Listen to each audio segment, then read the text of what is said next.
This is Face the State for Sunday, September 28th. We're just a couple days away from a government shutdown. Which party will voters really blame if it happens, and what jobs are at stake? Mail-in voting has been one of the most controversial and expensive issues for years. We're following the eye-popping bills you're paying for. And why wasn't Governor Josh Shapiro chosen to be Kamala Harris's running mate? Her new book sheds some light on that and so much more next on Face the State. CBS 21 News presents Face the State with Joel D. Smith, a look at the issues and politics that shape Pennsylvania. And so this week, our CBS 21 Investigates team learned the Department of State spent more than $6 million in the past few years over litigation because of the state's election laws and the ones that we're changing. So today I'm joined by State Representative Malcolm Kenyatta to talk about that and so much more. Good to have you back on the show. Happy to be with you, Joel. Good to see you. All right, so the debate over Act 77 started almost immediately. It's election law that changed over the years. They were looking for some compromise to fix certain laws, but I mean, a lot of money went into this. You've seen the numbers, $3 million almost that first year. It's outside counsel. It costs a lot to fight these things and eventually end up where we are, which means still fighting for these things in court. What's your reaction when you hear those numbers? You know, it's unnecessary and it's unfortunate. As folks understand, these bills are related to litigation connected to lawsuits brought by President Trump in his former capacity as a candidate, and by, in some instances, Republican legislators and interest groups in the state defending this law. And I would remind folks that this law was passed by a majority of Republicans. It was a law that I actually voted against at the time. I tried to amend it so that, we had time for the state and everybody to adjust. But Republicans and Democrats, in a bipartisan way, made this the law of the land. And so it has been really interesting over the years watching my colleagues who supported this legislation, who voted for this legislation, twist themselves in knots trying to oppose legislation that they supported because the politics on the ground have changed. And Pennsylvania voters are footing an unnecessary bill because we know that this law in many respects has worked. And there has been, in my view, no need for the constant onslaught of attacks against this law. So, Pennsylvania is a red state, is a purple state, right? Yeah. So we've had Republicans win and Democrats win. So it sounds like, you changed as well. You support it now. You didn't before. So, I mean, they changed their mind. So that happens sometimes, and they're willing to fight for this. One of the things they'll say, of course, is that this is not the voter integrity that we need, and it's just not working, so they're willing to fight for this. And I guess at the time, you didn't like the straight party voting, which is what maybe you were against. Is that true? So at the time, I had a number of issues with it. And my main issue was about what is the on-ramp for the implementation, and how about we give the Department of State time and counties time to deal with these big changes. But what we got in the legislation were dollars to educate voters and to educate administrators on how to do this. And so I thought that was a key part of this moving forward. Well, we'll see where this goes from here. Obviously, the lawsuits aren't done yet, and when there's big money involved and the outcomes they think are impacted by these rules, they're going to keep on fighting. Hey, the budget is about 90 days late right now. Do you see any cracks and any movement here? What's the latest on that? Listen, I will say what I've been saying for a long time, Joel. I'm ready, willing to work in a bipartisan way to get the budget finished. Uh-oh.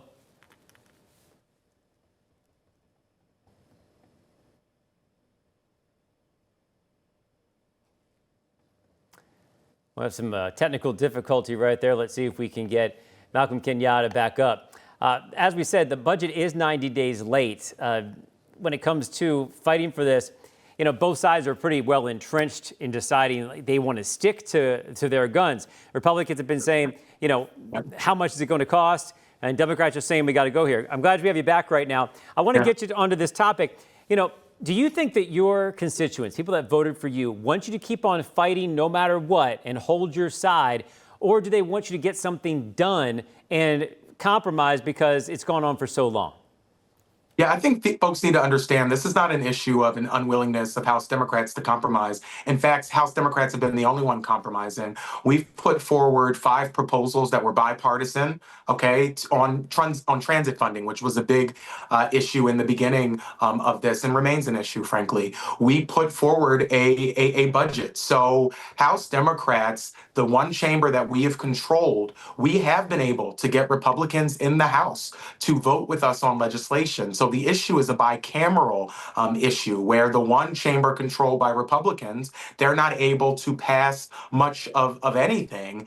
And instead of the types of, gimmicks that we've seen from folks like Treasurer Garrity, for example, that is suggesting she wants to charge counties a 5% interest on money that's already theirs by way of loans, as opposed to using her platform to call on her colleagues in the Senate to come to Harrisburg and do their job. I don't just talk about wanting to work together in bipartisan solutions. I voted for them over and over and over again. Yeah, well, I mean, the Senate has passed their version of a budget as well that's gone nowhere. So there's a little bit to be said there. I want to get to this, though. Hey, you're one of the leaders in the Democratic Party right now. You've been voted a few times for that. Losing the registration race in Pennsylvania right now, it is the closest it's been in years. What's the best topic for Democrats right now? What are you guys going to be running on? So this is very crystal clear to me. Life is far too expensive. And a part of the reason it's expensive is we have corrupt politicians in Washington and in this administration that are filling their pockets, are turning tariffs up and down like dials to benefit folks who cut huge checks to the president. This is not Malcolm's opinion, but the president has become almost $10 billion richer since he got sworn in against office, while the average Pennsylvanian is becoming a lot poorer, having to pay everything more for housing and for food. So House Democrats in Pennsylvania and Democrats in D.C., we have a simple message, Joel. It's 3 words: make life better. That is our job. That's going to be the message. And we're going to be doing our hard work of getting voters registered. Let me say this quickly, Joel. Okay. Voter registration, for a long time, Democrats stopped engaging in the type of partisan voter registration that I think we need to do. And it was, nonprofits and others who were registering people to vote. I think Democrats have to also get out there, get our clipboards, talk to our neighbors about why they need to be Democrats, how we want to make their lives better, and how we want to get this government working again. Okay, that brings us to this book right here, 107 Days. Have you read it yet? Have you read it yet? I've not read it yet. Okay. You probably heard some things in it. I have. Yeah. It's interesting. I thought I knew everything already, and I don't. It's fun to hear it right from the person who was in the thick of things. One of the things she says in here is that she felt the country wasn't ready for a black woman at the top of the ticket and a gay man to run with her.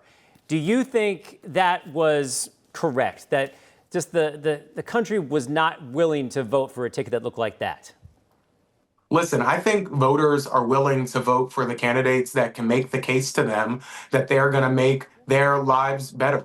I mean, I have been the first many times, but what's most important, I think, to people as I've gone across Pennsylvania is that folks know I understand their lives, that I come from a working poor family, buried both of my parents by the time I was 27 because they didn't have access to the type of health care everybody deserves. And I'm in this because I grew up working poor, pissed off about it, and wanting to understand how we can change it. I think the point that she was making is that in 107 days, that she wanted to really try to keep folks focused on her and not on necessarily all the sort of notoriety of who she is, but on what she was going to do for the country and on the future and the vision that she had for the country. So listen, she's telling her story. I'm happy that she is doing it. And now Democrats have to tell our story about how we're going to make life better, how we're going to push back on Republicans in D.C. that are shutting down the government. And I heard you say, who's going to be blamed, but I will remind folks, Republicans control all 3 branches of government right now in D.C. There's one point. We're going to have our insiders making their points, but you got them off to a good start. Always good to see you. Thank you, Representative Kenyatta. Anytime, Joe. Yep.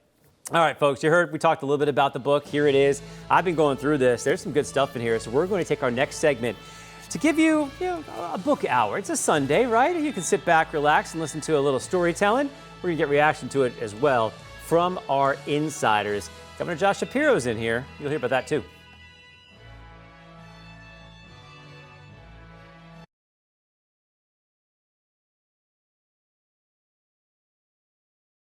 Well, lucky me, I get the CBS 21 Insiders 2 segments this time. Democratic strategist Tony Lepore over here, Republican strategist Mike Regan. It is story time, boys and girls. We're going to talk a little bit about what happened in this book. It's been released. It's former Vice President Kamala Harris talking about those 107 days she had between the time when she was named the candidate and then actually got into it. We're going to go to page 89 right now. It talks about the decision on whether or not to pick who the vice president would be for her run. He peppered me with questions, talking about Shapiro here, trying to nail down in detail what role I saw for my VP. At one point, he mused that he would want to be in the room for every decision. I told him bluntly that was an unrealistic expectation. A vice president is not a co-president. I had a nagging concern that he would be unable to settle for a role as number 2 and that it would wear on our relationship. I had to be able to completely trust the person in that role. What do you think of that? Well, I'll tell you what, I got to be honest with you, it doesn't surprise me. You kind of knew this was going on, didn't you? Yeah, it doesn't surprise me. It also shows that our governor wasn't going to go down there. He wasn't going to leave Pennsylvania, one of the biggest states, and go sort of sit in the back room. He wanted to be involved. Here's the punchline. Every day as a president, I said, I'll have 99 problems, and my VP can't be one. So, yeah. Can I respond to the first part of that? And I think it's interesting because didn't she say that she was in the room for every major decision that was made during the Biden administration? I think that was one of the things she said during the campaign. I know she did, as a matter of fact. And the other thing is she was not going to pick somebody who could speak better than her, who could present better than her, who had a more of an aura around him than she did.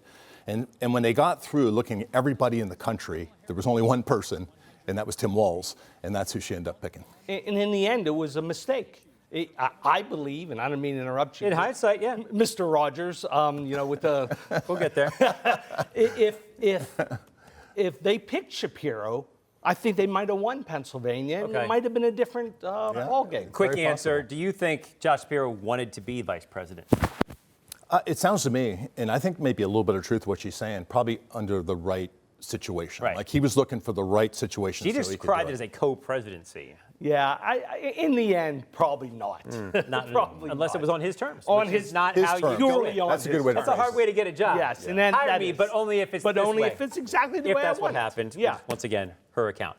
All right. Talk about the loyalty problem here that she said that she had, because she said it was a no-win situation when she saw that Joe Biden wasn't 100% anymore. She said, of all the people in the White House, I was in the worst position to make the case that he should drop out. I knew it would come off to him as incredibly self-serving if I advised him not to run. He would see it as naked ambition, perhaps as poisonous disloyalty, even if my message was only, don't let the other guy win. Yeah, I mean, admittedly a tough position. But I mean, she went out there a little bit further than that, many times over, saying, I've been with him. He is as sharp as a tack. Yeah. And he's doing everything. So I mean, there was a lot of things that were being said just weren't true. Okay. What do you think on that one? Disloyalty, loyalty? Well, I tell you, I think in a closed room, it should be expected of someone that strong and as bright as her to say it's time to wrap it up. Not publicly, but privately. But privately. Okay. Well, this brings us to The View and that infamous interview. We now know what was going on in her head during that time. Let me introduce you to page 212 of her book. I had prepped for that question. The question was, if anything, would you have done something differently than President Biden during the past 4 years? I had prepped for the question. I had notes on it. There was the answer I'd given before in the debate. I'm not Joe Biden. I'm certainly not Donald Trump. I had a note on a new and different generation. But I also thought about saying this. Specifically to answer your question, throughout my career, I've worked with Democrats, independents, and Republicans. I know that great ideas come from all places. If I'm president, I would appoint a Republican to my cabinet. But I didn't say any of that. I said there is nothing that comes to mind. What I didn't realize at the time is I had pulled the pin on a hand grenade. I wasn't braced for the explosion coming my way. So she said she got a note from her team right after that said, bring that question back up and answer it differently. So she made the point that I would put a Republican in the cabinet, but the damage was done. Why didn't I separate myself from Joe Biden? I felt that the separation was already there, and it would be an aggressive attack on Joe if I did so. Boy, it was an epic mistake on her part. And I have nothing but respect for her, but it was an epic mistake not separating it. We're still talking about it. She had it was the biggest mistake the answer and didn't use it. Yeah, big mistake, because you're right, Tony. That was the absolute turning point in that election. Her answering that question that way changed everything. She knew she gave them something to run over and over again, and boy, did they do it. All right, let's get started with these guys. Stick around. We have some more topics to talk about, including, what's going on with the DOJ right now when it comes to Pennsylvania. Yeah, what should happen next? We're talking voting. We're talking lots of stuff. Stick right with us.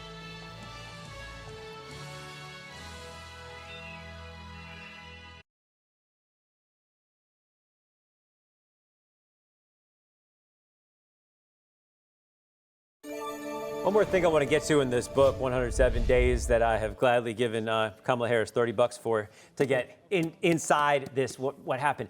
I talked to Malcolm Kenyatta about this. In the book, she says Pete Buttigieg was probably her first choice for VP, but she didn't think America was ready for a black woman running with a gay man and trying to win. He had his reasoning, you heard, Malcolm Kenyatta. What do you say? I probably agree with her. I hate to say it like that. I think it may have been a little too early for middle America, as much a great guy as Pete is, but we had to get past that first hurdle. I think we're ready for it now, though. Okay. Well, I think the same America elected Barack Obama, right? Yeah. 2 times overwhelmingly. Yeah, I don't think it was really about his sexuality. I think it was about the fact that he looks better, he presents better, he's smarter. She didn't want anybody who was going to overshadow her. That's my real opinion. She did not want someone who was going to stand out more than she stands out, because she really has a tough time. Obviously, based on what you said in the last segment, is she had the information in front of her and she couldn't say it. Yeah, and in it's retrospect, interesting to me. she lost with her choice she made, so it'd be fun in an alternate world to see what would have happened. That's if she right. chose There's him. a couple good ones she could have picked. Okay, let's get to this. The states technically are required to safeguard American elections by complying with federal election laws. So this is Pam Bondi saying this, that, you need to give up your voter rolls, your information, because we need to know what's going on there and make sure that this is being run legit by the states. Now, whether or not those laws give the Trump administration blanket authority to obtain the voters' driver's licenses, Social Security numbers, other information, without citing any concrete violations, that's the matter of debate. So our Secretary of the Commonwealth has said that this is unprecedented, it's unlawful. They're going to vigorously fight this government overreach, in his opinion. How do you see it? Well, as I understand, we're only one of 5 states, right? Who have refused to. 6 or 8 have been. Okay, so the rest have complied. And what's interesting to me is looking at that list, I think that Pennsylvania is the only red state that has refused to provide this information, which I think is interesting. And if the governor is behind this, I think it's not a very smart move as he heads off to a re-election and possibly a run for president to be trying to keep people from understanding what the voter rolls look like who's voting, who is everyone voting, who's allowed to vote. There are a lot of questions there. So I think that we should. It's not an overreach. It's illegal, and they don't need the 3 of our Social Security numbers. They do not need that. If they want some of our information, let's give it to them. They do not need our Social Security number. They don't need our driver's license numbers. They do not need it, and the law says they are not to get it unless the 3 of us did something wrong. Can I just say, so Pam Bondi, I love you, man. I'm not trying to pick on you. Yeah. But Pam Bondi, the Attorney General of the United States, Yes. is saying that this is legal. You're saying it's not legal. 100%. Well, and that's why it's going to it's going to be looked at. But here's the one piece I can bring up here. The U.S. Attorney General also has the Civil Rights Act of 1960 to look at. They'll bring that up, I'm sure, in court. And it says that you can demand the production, inspection, and analysis of a statewide voter registration list based on that. So we'll see where it ends up in the courts. But they're going to bring up that piece of this as well. Absolutely. Okay. Well, former FBI Director James Comey has been indicted by a federal grand jury. The president was asked about this, and he said, quote, retribution list? No retribution list when it comes to this. Here's more of what he said. It's not a list, but I think there'll be others. They're corrupt. These were corrupt, radical left Democrats, because Comey essentially was he was worse than a Democrat. I would say the Democrats are better than Comey. But no, there'll be others. Look, that's my opinion. He says there'll be others. It's not an official list, but just there will be others. Yeah. Listen, I don't love Comey. I never have. But what this is not justice. This is Donald Trump covering up the Epstein list, the economy. We hired him on the economy. Look, I went to John the other day. Prices are up. This is what this is. And he's using Comey to cover up Epstein. That's what it is. What do you got? Oh, man, my guy over there. But listen, where was that sentiment 8 months ago when Trump was being indicted by every liberal prosecutor across America? There was no outrage. There was no anything. Look, I mean, we had, a very staunch person who ran for the presidency as a Democrat say Comey was doing these things that were illegal. And a federal grand jury, indicted him. Trump can't say, I indict you. A federal grand jury indicted him. So let's see how it plays out. I mean, here's the thing, but I said this to you maybe a few weeks ago, is that someone's going to flip, right? Someone's going to flip. When these indictments come out, and these grand conspiracies take place, someone's going to cooperate. And I bet you that the prosecutors have somebody like Andrew McCabe who's going to testify against So Comey. you think to get to this level, that's already in the works? Yes, exactly, 100%. All right, I've seen it a million times. All right, we got less. Okay, I know. Yeah, we have less than a minute left on this part. Do you think Comey really is like a Democrat, or was against Trump from the start? Because remember, he reopened the investigation into Hillary Clinton at a very difficult time for her, just about a week or two before the election in 2016. I mean, I think initially, maybe things changed since because then. you got to get appointed to that position by the president, right? So Yeah. I think maybe he's a political opportunist, but I think at some point the relationship between Trump and Comey went sour. Well, that's for sure. Yeah, and so Yeah. these things are. All right, final word. Comey's the worst, but he doesn't deserve to be indicted. Okay. Hey, that's about as fair as you can say it. If you come from that perspective, from a Democrat, that's about what you're going to get. Okay, folks, we got a final word after this. One more time. They never take them off. But who will be to blame if there's a shutdown in a couple days? We'll hear their best arguments, and you guys can decide. Stick around.